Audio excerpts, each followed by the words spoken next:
Alors, une petite déclaration de Weber qui juge que Russell a compliqué les négociations pour Hamilton. Mercedes F1 utilisera la pige du pilote Williams comme levier de négociation, on va dire.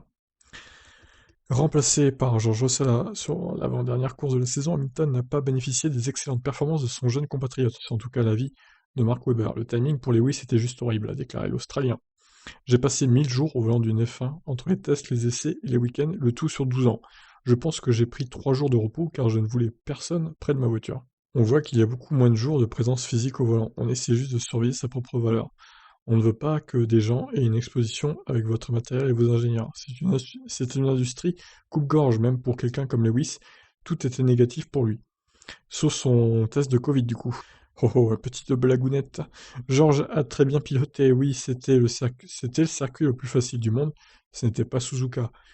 Mais il a très bien piloté dans un environnement compromis sur le plan ergonomique dans la voiture. Toto Wolff aime certainement être sur la corde raide pour jouer avec beaucoup de choses différentes dans le paddock. Et c'était une chose qui a semblé pouvoir s'avérer en sa faveur.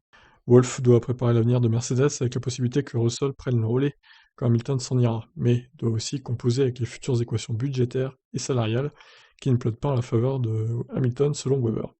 Toto et Lewis entretiennent une très bonne relation, mais il est évident que le timing de certaines choses, en particulier le virus de Lewis en fin de saison et ce plafond salarial qui sera appliqué aux pilotes à l'avenir, va le désavantager. C'est en fonction de la durée du contrat bien sûr, car le plafond ne commencera pas l'année prochaine, mais ça pourrait remettre en cause son contrat en termes de chiffres.